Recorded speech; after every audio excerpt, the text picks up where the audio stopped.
교회의 형제 그리고 나, 교회의 형제 그리고 나, 이런 제목으로 하나님 말씀을 나누도록 하겠습니다. 오늘 우리가 읽은 고린도전서 6장 말씀은 고린도 교회를 향한 바울의 편지에 나타난 세 번째 문제를 다루고 있습니다. 고린도 교회는 상당히 영적인 은사도 많았고 자기들이 굉장히 성숙한 교회라고 생각을 했지만 문제가 많았죠. 그래서 분파의 문제를 다루었고 음행의 문제를 다루었고, 오늘 이제 다루게 되는 문제는 교인 간의 싸움 문제입니다. 교인 간의 싸움. 근데 그 싸움을 교회 안에서 해결하지 않고 세상 법정으로 가지고 간 문제에 대해서 다루고 있습니다. 그래서 여러분 1절을 보시면, 너희 중에 누가 다른 이와 더불어 다툼이 있는데, 교회 안에 어떤 다툼의 문제가 있습니다. 구태여 불의한 자들 앞에서 고발하고 성도 앞에서 하지 아니하느냐라고 말씀을 합니다. 이제 집사님들끼리 싸움이 붙고 목사님하고 장로님하고 싸움이 붙고, 요즘에도 이런 일들이 많이 있죠. 요즘에도. 근데 이제 사실은 교회 안에서 그런 문제들을 잘 다루어야 하는데 어디까지 가느냐 하면 그걸 소송을 한다 이거예요. 요즘 말로 하면. 그래서 세상 판사 앞에서 목사님이 잘못했네, 장로님이 잘못했네, 이거를 세상 판사 앞에서 판정을 받아야 하는 그런 상황이 고린도 교회 안에 발생을 했다는 것이죠. 지금 이제 6절도 보면 똑같은 말씀을 하죠. 6절 보면 형제가 형제와 더불어 고발할 뿐더러 믿지 아니하는 자들 앞에서 하느냐라는 부분을 다루고 있습니다. 이 부분에 대해서 이제 우리가 이 말씀을 쭉 오늘 볼 텐데, 한 세 가지 정도로 바울 사도가 어떻게 권면하는지를 좀 살펴보도록 할게요. 첫 번째, 교회입니다. 교회. 정체성. 교회가 뭐냐? 교회는 지혜와 권위를 가지고 죄를 다루는 공동체다. 특별히 그래서 어른이 필요하다. 이 부분을 말씀하고 있고요. 두 번째, 형제에 대해서 다루고 있습니다. 너는 누구하고 싸우는지 아냐? 그 사람은 예수님이 너를 위해서 죽으신 것과 같이 그 사람을 위해서 죽으신 너의 형제다. 세 번째는, 너 누군지 아니? 너 옛날처럼 죄 지을 사람이 아니라 죄의 용서함 받고 사죄함 받아서 이제 사랑할 사람이다. 자, 교회에 대해서, 형제에 대해서, 그리고 나에 대해서 말씀을 해주고 있습니다. 먼저 교회에 대해서 어떻게 말씀하는지 보죠. 2절 3절을 보면 세상의 판단을 받을 존재가 아니라 교회는 세상을 오히려 판단하고, 더 나아가서 천사까지 판단할 존재가 교회다. 자, 2절과 3절을 보세요. 성도가 세상을 판단할 것을 너희가 알지 못하느냐? 세상도 너희에게 판단을 받겠거든 지극히 작은 일을 판단하기를 감당하지 못하겠느냐? 여러분, 우리가 교회를 보면 초대교회의 베드로가 세상에서, 물론 사내들은 공회에 가서 재판도 받고 그럽니다. 그러나 모든 과정에서 내가 하나님 말씀 전하는 게 맞는지 사람 말 듣는 게 더 맞는지 니네가 한번 판단해봐라. 그러면서 세상을 정죄하죠. 세상을 판단합니다. 이 하나님의 사람들이 비록 몸은 묶여 있을지라도 세상에 대하여 그들의 죄에 대해서 명명백백하게 말을 하는 예들이 굉장히 많습니다. 여러분, 바울도 베스도라는 세상 총독 앞에 섰어요. 근데 그 앞에서 당당하게 하나님 나라의 심판과 공의에 대해서 선포를 합니다. 사도행전을 보면. 그러니까 오히려 베스도가 막 두려워하는 그런 부분들을 보게 되죠. 유다서에 보면 자기 지위를 떠난 천사들을 하나님이 심판하시고 가두시는 장면이 나오는데, 천사들에 대해서도 성도들이 심판하고 판단할 것을 오늘 여기에 말씀하고 있습니다. 근데 또 내가 이런 사건, 세상에서 오히려 사건이 있으면 교회가 판단을 해야 되는데, 교회 안에서 싸움이 나는데 그걸 해결하지 못하고 세상으로 가져가냐? 여러분 4절을 보시죠. 그런즉 너희가 세상 사건이 있을 때에 교회에서 경히 여김을 받는 자들을 세우느냐?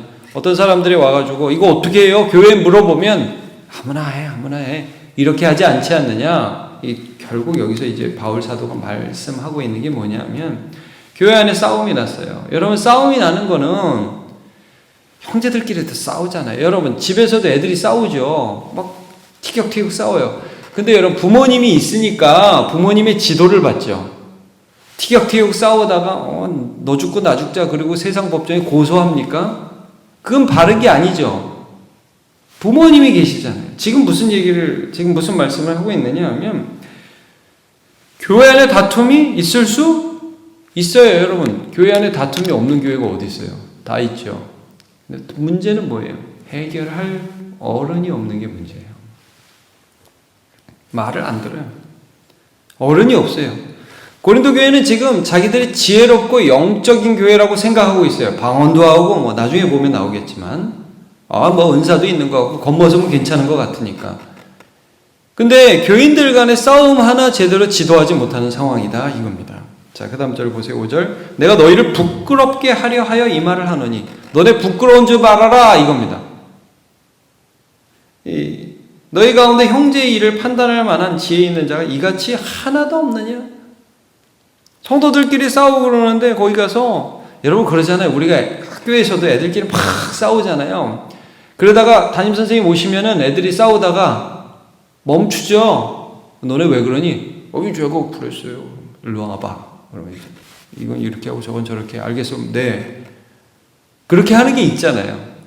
근데 지금 고린도 교회에 그걸 너네 못하고 있니? 야, 너네 그렇게 어른이 없니? 판단할 자가 그렇게 없니? 너희 어른들이 뭐 하는 거니? 사실은 여기서 어른들을 책망하는 겁니다. 자, 보시죠. 계속해서 보면 6절. 형제가 형제와 더불어 고발할 뿐더러 믿지 아니한 자들 앞에서 하느냐? 갈 데가 그렇게 없어서 세상 판사 앞에 가니? 이걸 지적하고 있는 것입니다. 여러분, 우리가 교회는 죄인들의 모임이다. 맞습니다. 교회는 죄인들의 모임입니다. 근데 여러분 먼저 믿은 자가 있고 하나님께서 세우신 사람들이 있죠. 우리 새벽기도 나오시는 분들 대부분 어른들입니다. 참 이게 무거운 거예요. 목사로서 이게 참 무거운 것입니다. 우리 장로님들, 목사님들, 권사님들 이게 참 무거운 책무를 가지고 있는 것입니다. 교회가요. 죄인의 공동체지만 그러나 그 가운데 말씀을 먼저 받은 자가 기도하고 성숙하고 권위와 지혜가 있어서 사람들이 너무 세상적으로 싸우면 지도할 수 있는 게 교회여야 한다는 말씀을 합니다. 예수님이 뭐라고 그러시죠? 누가 죄를 지으면 먼저 한 사람이 가라. 말을 안 들어? 두 사람이 가. 그래도 말을 안 들으면 여러분 뭐라고 말씀하셨냐면 교회에 말을 하라고 그랬어요. 교회에. 그럼 지도자들이 가서 권면하고. 여러분 그래도 안 들으면 어떻게 하라고 그랬어요? 내쫓으라고 그랬습니다. 내쫓는데 그 내쫓는 게 이유가 너는 지옥이나 가라. 그게 아니라 회개하라고. 돌아오라고. 정신 차리라고. 그래서 교회에서 제일 무서운 그 치리가 출교입니다. 돌아오라는 말씀이죠. 그만큼 어른이 필요하다는 거예요. 여러분 솔로몬이 왕이 됐어요. 나이가 어리죠. 나이가 어립니다. 그래서 하나님 앞에 기도했습니다. 하나님, 저에게 백성들을 잘 재판할 수 있도록 듣는 마음을 주세요. 그러니까 여러분 생각해 보세요. 다윗같이 어마어마한 왕이 있다가 솔로몬같이 어린 사람이 왕이 됐으니까 백성들이 얼마나 우습게 여겼을까요? 그 나라를. 그러니까 창기 둘이 재판하러 오잖아요. 와가지고 뭐라 그래요? 애가 지금 하나 있는데 우리 둘이 비슷한데 애를 낳는데 어젯밤에 저 여자가 자기 애를 깔고서 애가 죽었는데 죽은 애를 내 곁에 두고 산 애가 자기 애라고 그렇게 주장을 합니다. 좀 진짜 엄마를 찾아주세요. 이게 뭡니까? 솔로몬은 어떻게 보면 떠보는 것이고 죄가 재판이 안 되는 그런 상황이 벌어졌다 이거예요. 근데 하나님께서 솔로몬에게 주신 지혜로 솔로몬이 어떻게 하죠? 야, 칼 가져와라. 애를 반 잘라서 나눠주라. 죽일 마음이 하나도 없었어요, 솔로몬은. 그러면서도 이렇게 하죠. 왜? 진짜 엄마 가려주려고. 그러니까 진짜 엄마는 아이고 죽이지 마시고 저 여자한테 주세요. 가짜 엄마는 네 것도 되지 말고 내 것도 되지 말고 나누게 하라. 다 판단하고 진짜 엄마에게 주세요. 그러니까 백성들이 왕을 두려워했다 그래요. 이겁니다, 여러분. 여러분 예수님이요 너무나 한없이 사랑 많으신 주님이셨어요. 그러나 예수님이요 죄에 대해서는 단호하셨습니다. 제자들이 서로 싸웠잖아요. 여러분 제자들이 싸웠던 거 기억나시죠? 누가 더 크냐? 길에서 주님이 부르셨어요. 너네 그러지 마. 그러면서 허리에 수건을 두르시고 제자들의 발을 씻겨주셨어요. 이거 때리는 것보다 더 무섭죠? 좀 전에 싸웠는데 우리 선생님께서 허리에 수건을 두르시고 우리의 발을 씻어주시면서 세상 사람들은 서로 높아지려고 하지만 너희는 그렇게 되지 마라. 여러분 예수님이 우리의 어른이십니다. 그리고 그 말씀을 우리가 먼저 받았어요. 그러면 우리는 이 교회 안에서 누가 좀 애같이 싸워도 누가 좀 세상 사람 좀 어린애들 싸우는 것처럼 싸워도 교회의 어른은 그러면 안 된다는 거예요. 오히려 그런 자들 앞에서 더 인자하고 더 지혜롭고 더 하나님 말씀 중심으로 분별하면서 죄를 부끄러워할 수 있게 하는 어른들이 교회에 있어야 된다. 그러면 교회는 산다. 이 말씀을 해주고 있습니다. 제가 베드로전서 5장 1절부터 5절을 읽어드리겠습니다. 너희 중 장로들에게 권하노니, 이 장로는 목사와 장로를 말씀하는 것입니다. 나는 함께 장로된 자요 그리스도의 고난의 증인이요 나타날 영광에 참여할 자니라. 너희 중에 있는 하나님의 양무리를 치되 억지로 하지 말고 하나님의 뜻을 따라 자원함으로 하여 더러운 이득을 위하여 하지 말고 기꺼이 하며 맡은 자들에게 주장하는 자세를 하지 말고 양무리의 본이 되라. 예수님이 그러셨던 것처럼 그렇게 해라. 이거에 저거에 이게 아니라 항상 본이 되고 그 가운데에서 하나님을 따르는 그런 지도자의 모습을 가져라. 그리하면 목자장이 나타나실 때 시들지 아니하는 영광의 관을 얻으리라. 자, 이런 지도자가 있을 때 성도는 어떻게 해야 되느냐? 5절 젊은 자들아 이와 같이 장로들에게 순종하고 다 서로 겸손으로 허리를 동이라. 하나님은 교만한 자를 대적하시되 겸손한 자들에게는 은혜를 주시느니라. 그렇습니다. 지도자는 성숙하게 말씀 안에서 교인들을 잘 이끌고 성도들은 그런 지도자들을 존경하고 순종하는 것, 이게 교회의 모습이라는 거죠. 그래서 교회는 죄를 다룹니다. 죄가 그냥 여기저기서 막 툭툭툭 튀어나오는데 괜찮아 이게 교회가 아니라는 거예요. 교회는 예수 그리스도를 닮은 지도자들이 있어서 이런 것들을 다루고 세상 법정에 가서 자기들의 문제를 내놓는 것은 굉장히 부끄러운 일이다 하는 것을 오늘 첫 번째 말씀에서 다루고 있습니다. 두 번째, 세 번째 제가 간단히 말씀 나눕니다. 형제. 여러분 6절, 7절, 8절을 보면 형제가 나오거든요. 너네 누구하고 싸우는지 좀 알아라 이거죠. 자, 한번 보시죠. 6절. 형제가 형제와 더불어 고발할 뿐더러 믿지 아니하는 자들 앞에서 하느냐? 믿지 않는 자들 앞에서 너네 형제라고 일컫는 사람들. 여러분 세상 법정에서 어떻게 싸우고 있어요? 김집사, 이집사, 장로님, 목사님 이러면서 세상 법정 앞에서 싸우는 걸 한번 상상해 보시죠. 이게 지금 말이 되냐 이런 얘기를 지금 사도 바울이 하는 것입니다. 7절 너희가 피차 고발함으로 너희 가운데 이미 뚜렷한 허물이 있나니. 이게 뭡니까? 고발함으로 허물이 있다. 서로 난 너 용서 못해. 너 이거 정말 잘못했어. 그럼 물론 그 중에 누군가는 잘못을 했겠지만 여러분 우리가 인생 살아봐서 알지만 잘못이 일방적인 경우도 있지만 되게 쌍방의 잘못이 많이 있잖아요. 물론 일방적인 경우도 있지만 그리고 여러분 일방적으로 어떤 사람이 잘못했다 하더라도 지금 바울이 지적하고 있는 건 뭐냐면 예를 들어서 누나와 또 형제간에 막 싸움을 할 때 아까 초두에도 말씀드렸지만 같이 다툼을 할 수 있지만 그걸 가지고 고소까지 한다는 거는 잘못된 거라는 말씀이죠. 예. 그거는 미워한다는 거잖아요. 너 죽고 나 죽자는 거잖아요. 이거는 형제 간에 할 일이 아니라는 거예요. 형제라면 할 일은 아니라는 거예요. 말다툼할 수 있어요. 토라질 수 있어요. 형제끼리 그럴 수 있어요. 그러나 고소하는 건 아니라는 거예요. 자, 피차 고발함으로 너희 가운데 이미 뚜렷한 허물이 있다. 그러면 차라리 불의를 당하는 것이 낫지 않겠느냐. 그 형제끼리 차라리 아이고 이놈의 자식 그리고 참는 게 더 낫지 않아? 형제니까 싸울 수도 있고 그렇지만 정말 저놈이 안 변해서 차라리 내가 당하는 게 더 낫지 않아? 이런 말을 하는 거죠. 속는 것이 낫지 아니야? 낫지 아니하냐? 난 도저히 못 참아. 그렇게 해서 꼭 법정까지 가는 것이 맞니? 이런 말씀을 하는 거죠. 8절 너희는 불의를 행하고 속이는구나. 그는 너희 형제로다. 여러분 형제가 뭡니까? 형제. 다시 한번 기억해보죠. 형제가 뭐냐면 부모님이 같은 사람들이 형제입니다. 왜 우리가 예수 그리스도 안에서 형제 자매죠? 우리가 한 주를 믿고 있기 때문입니다. 그렇다면 내가 지금 싸우는 그 사람이 누구냐 하면 예수께서 위하여 죽으신 형제라는 거예요. 그러면 우리가 다툴 수는 있어도 고발은 하지 말아야죠. 제 말씀은 다투라는 말씀은 아닙니다. 형제끼리 싸우면 안 되겠죠. 그러나 같이 부대끼다 보면 의견 충돌도 있고 마찰도 있을 수 있죠.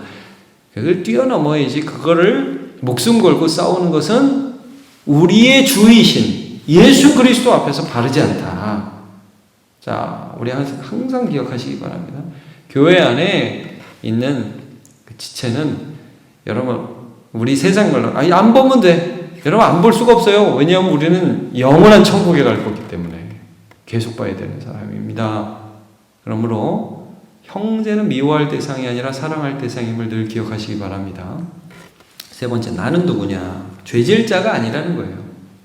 더 이상 이제 죄 옛날처럼 이런 일이 있어? 그럼 막 서로 미워하고 고소까지 해서 어떻게든 풀어야 했던 사람이 나예요. 예전 사람이. 근데 이제 그렇게 누군가를 미워하고 죄 지으면서 살던 나에서 구원받은 자라는 거예요. 자, 여러분 구절을 보세요. 불의한 자가 하나님의 나를 유업으로 받지 못할 줄을 알지 못하느냐? 이 불의한 자가 사실 8절에서 나온 말이죠, 여러분. 너희는 불의를 행하고 속이는구나. 그러니까 서로 막 그 형제끼리 고소하는 게 불의하다는 거예요. 근데 그 불의한 자, 그런 식으로 하나님의 뜻을 어기고 형제끼리 서로 미워하고 고소하고 그런 옛 성품대로 살아가는 자가 하나님의 나라를 유업으로 받지 못할 줄을 너희가 모르느냐? 그러면서 너희가 옛날에 어땠지? 미혹받지 않도록 주의해라. 옛날 성품대로 살아가면 안 된다. 이 옛날식으로 살아가고자 하는 유혹이 계속 온다는 거예요. 여러분, 우리가 예수 믿어요. 근데 자꾸 옛 성품이 발동을 해요. 그래가지고 옛날에 하던 습관, 옛날에 죄 짓던 거, 그대로 나도 모르게 살게 된다는 거예요. 미혹을 받지 않도록 주의해라. 어떻게 말씀하죠? 음행하는 자, 우상숭배, 간음, 탐색, 남색. 그러니까 모든 죄악을 여기서 다시 한번 다 돌이켜요. 바울 사도가. 지금 고소, 고발, 미움, 불의, 이걸 다루면서 옛날에 너네가 하던 일들이 이런 일들이야. 10절 도적, 탐욕, 술 취함, 모욕, 속여, 빼앗는 것 다 하나님의 나라를 유업으로 받지 못한다. 너네가 옛날에 이런 일을 했었다. 근데 지금 또 그거 하려고 그래? 정신 차려. 이 말이죠. 11절 너희 중에 이 같은 자들이 있더니 니들이 다 옛날에 하던 일들이야. 우리가 다 옛날에 하던 일들이야. 그런데 주 예수 그리스도의 이름과 우리 하나님의 성령 안에서 씻음, 거룩함, 의롭다함을 받았느니라. 너네는 완전히 새로운 존재가 됐어. 이제 옛날처럼 살아갈 수 없어. 십자가의 은혜로 죄 용서함을 받은 사람은 더 이상 옛날로 돌아가서 죄 지을 자가 아니야. 이렇게 선언하고 계신 것입니다. 로마서 6장 1절과 2절을 보면 그런즉 우리가 무슨 일을 하리요 은혜를 더하게 하려고 죄에 거하겠느냐. 이제 용서받았으니까 죄 아무리 져도 다 용서받겠지. 하지 마라. 절대 그런 거 아니다. 이제 은혜를 받았으니까 은혜 받은 자답게 살아갈 자들이다. 죄에 대하여 죽은 우리가 어찌 더 죄의 가운데 거하겠느냐. 잠언 6장 11절 개가 그 토한 것을 도로 먹는 것 같이 미련한 자는 그 미련한 것을 거듭 행하느니라. 여러분, 옛 성품은 우리에게 일어날 수 있죠. 옛날처럼 옛날에 미워하던 것처럼 똑같이 미워하고 옛날에 하던 것처럼 똑같이 하고자 하는 유혹이 내 몸에 남아있어요. 근데 늘 기억하시기 바랍니다. 우리는 옛날 성품대로 살아갈 자가 아니다. 은혜 받았다. 거룩하다고 일컬음을 받았다. 의롭다 하심을 칭함받았다. 우리 성령님 붙들고 새롭게 살아갈 수 있는 자들이다. 기억하시기 바랍니다. 자, 세상 송사에 대해서 지금 오늘 정리했습니다. 교회가 뭐냐? 교회는 죄인 괜찮아. 이런 공동체가 아니다. 죄를 다루는 어른이 있어서 죄가 죽는 공동체다.